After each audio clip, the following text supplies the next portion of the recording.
Slow Burn Media, Evergreen Podcasts, and Killer Podcast presents Who Killed, a podcast that provides a voice for the voiceless.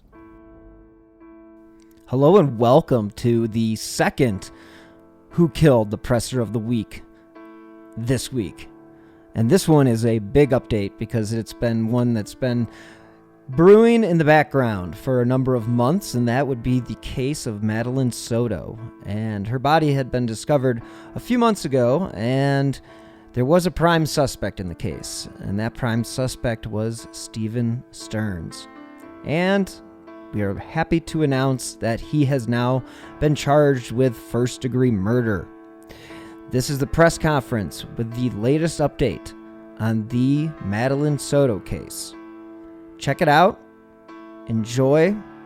Again, this is a case that we've all been following in the true crime world, and it's something that we all can learn from. So take a listen, and I'll see you next week. All right, good afternoon, everyone. Thank you for coming. Today, the Kissimmee Police Chief and myself are here to provide an update on the death investigation on 13-year-old Madeline Soto, who was reported missing back on February 26th of this year and discovered dead 4 days later. I know the community and the media have been anxious for us to give an update on this case, and this is an opportunity for us to do that. For the last 7 weeks, 7.5 weeks actually, the Kissimmee Police Department and my office have been working closely to go over every piece of evidence that we could gather in this case. It was a voluminous and a lot of evidence to get through during that time, but we were successful in getting through it and making sure that we were able to provide the best case we could. Today we're announcing that Stephen Stearns has been indicted by the grand jury on first-degree murder for the killing of Madeline Soto. We presented the case to the grand jury. They returned an indictment earlier today. There has been some questions as related to the length of investigation. I just want to let you know again that my office and the Kissimmee Police Department have been working vigilantly in making sure that we had every opportunity to get every piece of evidence that we could. I want to thank the Kissimmee Police Department and their tireless efforts. They've done an amazing job in the heavy lift that we've asked them to do, as well as the prosecutors that have been assigned to this case and making sure that we got every piece of evidence reviewed and gathered in this case. While death investigations usually take around 5 to 6 weeks or longer, we were able to get this one done relatively quickly and get the case to the front of the grand jury, like I said earlier today, to return the indictment against Mr. Stephen Stearns. The death penalty in this case, we have not decided to what decision we're going to make in that case.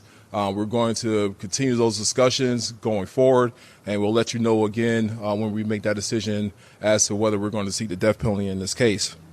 I want to thank the grand jury for their hard work and their efforts in making sure that we're making this first step in seeking justice for Madeline Soto, for her family, and so the community can have closure in this case. The defendant will appear at initial appearances, I believe probably the next day or two. Then the case will proceed down its normal path, and we'll try to keep you abreast of how the case is moving, as well as you probably ask us questions to make sure that we are providing that proper information to keep you abreast of how the case is going down the normal path of the criminal justice system. I'd like now to introduce Chief of Police Betty Holland, and for her to provide comment. Thank you, State Attorney Mr. Bain. Good afternoon, everyone. I want to thank the investigators and the other agencies that assisted us in uncovering the evidence to move forward with this case. We know this case has gained significant public attention because Madeline had just celebrated her 13th birthday and was just a child. The evidence shows an individual that was entrusted to keep Madeline safe made calculated moves to dispose Madeline's belongings and place her body in a wooded area before she was ever reported missing. For the 4 days following her disappearance, the entire community was actively looking to find Madeline safe and alive. Tragically, on March 1st, Madeline's remains were found. Our detectives have worked tirelessly to piece together the events leading up to Madeline's disappearance and death.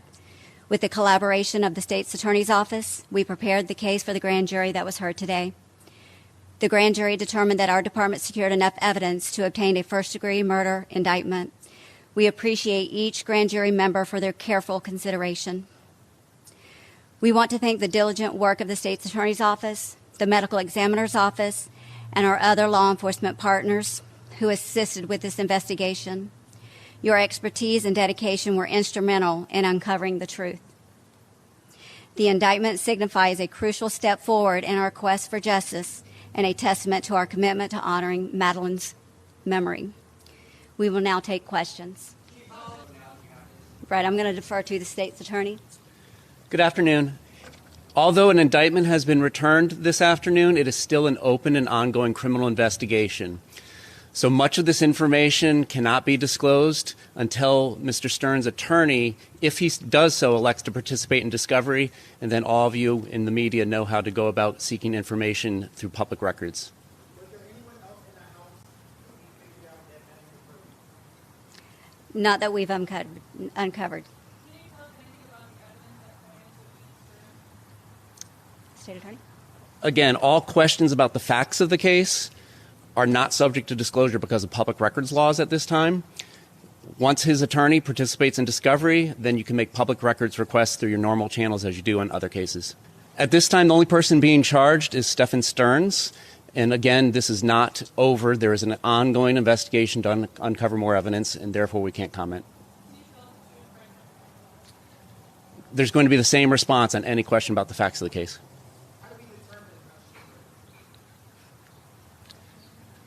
Through the facts of the case.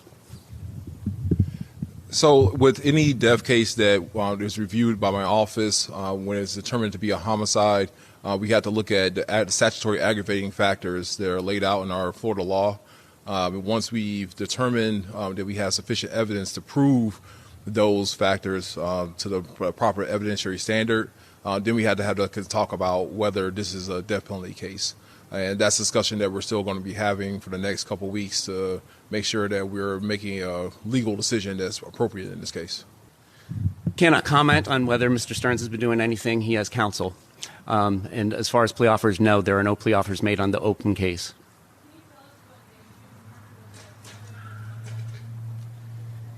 You can address that question with the indictment that should be on the clerk's website if it's not already. Again, any question about the facts of the case, it's going to be the same answer. Once his attorney participates in discovery, the public records laws change, and you all will be able to get a lot of that information. As far as the 60 counts that are already filed against Mr. Stearns, that is solely involving Mr. Stearns as a defendant. Not to those 60 charges. It's an ongoing investigation. Can't comment on who's working with us. It's facts of the case. Can't comment on it. So thank you all so much for coming out today. If you need this gentleman's name, it is Will Jay, Willjay. He is our homicide unit chief for the state attorney's office for the 9th Judicial Circuit. Thank you all so much for coming out today. Thank you, as always, for tuning in to this week's episode of Who Killed the Presser of the Week. Again, this is a Slow Burn Media, Evergreen Podcast, and Killer Podcast production. If you would like to learn more about this case, just Google it. It is everywhere. I will do a full episode on this murder as more information comes forward. Until then, as always, you can follow me on Twitter at BillHuffman3. But until next time, stay healthy and be safe.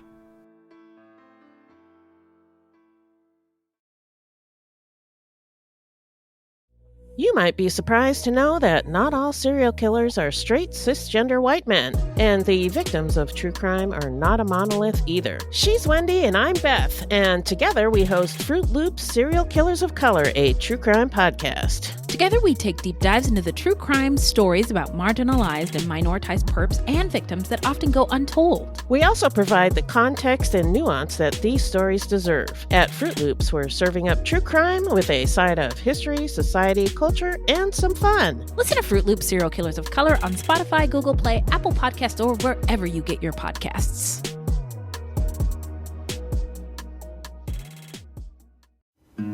Something is creeping in. Don't follow it down. Let me introduce you to Barry Clew, an authorised financial advisor from New Zealand and a very special kind of stain on humanity. He was a very knowledgeable young guy. He was a registered financial advisor. Type of guy that was bending over backwards to help you. Now, you could be forgiven for thinking that Barry sounds like a great guy, and you'd be right.